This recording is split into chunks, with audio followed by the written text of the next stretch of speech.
Coach, thanks so much for stopping by. We appreciate it. Football, when did that first become a part of your life? Do you remember when you were first kind of fell in love with the game or remember kind of it being a part of your life? I think I've always loved football. I can remember even as a young man, I was born and raised in Miami, Florida. I was always a Dolphins fan, Hurricane fan. And as a child, I remember the Super Bowl where the Dolphins played San Francisco 49ers and lost in the Super Bowl, and I cried.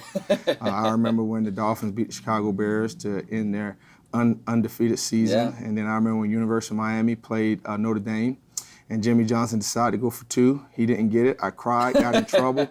Parents, I didn't want to eat dinner that Saturday evening. My dad and mom sent me to the room. And I really always loved athletics. I always loved the competitive side of it. And that's always stayed with me. A lot of tears for Dolphins fans probably throughout the years, so you're not alone there. You go into coaching, and coaches spend their whole careers looking for a star, right? You know, some go their whole careers never find one.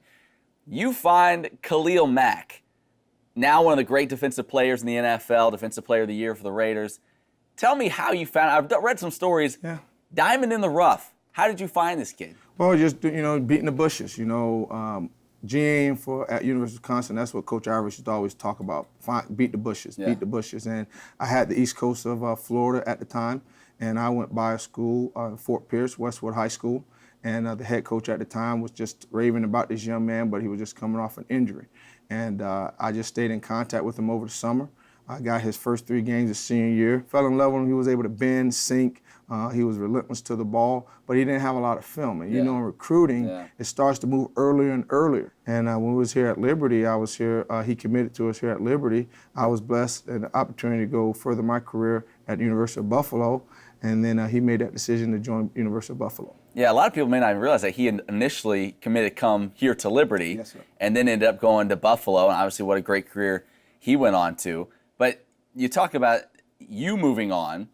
You were here at Liberty first. What was it, from like 04 to 08 or something like that? Yeah, 04 to 08, yes, sir. And then you left to go to Buffalo, joined Turner Gill. You went to Kansas. Yeah. Did you ever think, you know what, maybe we'll end up back? It's wild how you ended up back here.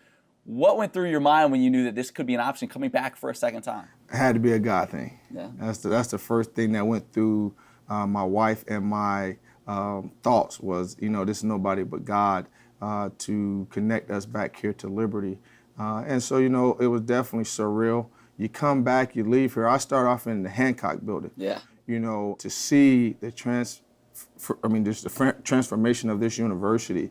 I tell people, it's not too many people opportunity you run into and you meet them and you can say they were part of a legacy. Yeah. And to be a part of Liberty University, you never know how long your career is going to be here, but I can literally say I was a part of a legacy of a person's vision that said we would take this mountain. What do you feel like is maybe the biggest thing or a couple of things you've learned from your career in coaching? What are some life lessons you feel like you've gained personally? You look at 1 Corinthians 3, when Paul talks about, he says, hey, I planted the seed, Apollos watered the seed, but God gives the increase. And, for me, I don't like to get emotional about it, but that's what I am. I know I'm a seed planter. I know that God has called me to minister to young men, try to set the example, set the standard for their lives. And sometimes it gets discouraging, it gets harder because you don't think they get it. But then it always comes that email, comes that Facebook message or that phone call that lets you know, Coach, you planted a seed and this is what I'm doing in my life. And that's much greater than wins and losses when you really understand that. And for that makes me coach harder. That makes me want to make sure on the field we're representing not only this university, but the Kings of Kings and Lords of Lords. And, I'm just humbled to know that the Lord called me to do something like this. That's awesome. Last thing, people just know you as football coach. They see you out there on the field. They see you at practice. Away from the field, what do you do? What are you into? What do you like to do outside of football? Do you even have a chance with the schedule that you keep? Outside of football, I just love spending time with my family. I think as I get older, I realize the value of my family. I got pictures now. I'm looking at my son. He's 7.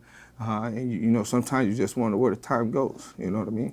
And so for me, I think, being around Coach Gill, he's helped me to realize, you love football, you love the grind. I don't have no problem staying here till 1, 2 o'clock in the morning. But at the end of the day, you only get one chance with your family. And my 8 years with him, he's taught me, make sure your family is you spend time with them. And, you know, I haven't been perfect all the time, but I think in the last couple of years, I've tried to make sure when I'm at home, I'm home with my family. Coach, I've been looking forward to this conversation for a long time. I appreciate it. You, man. Good luck, man. We appreciate it. Thank you.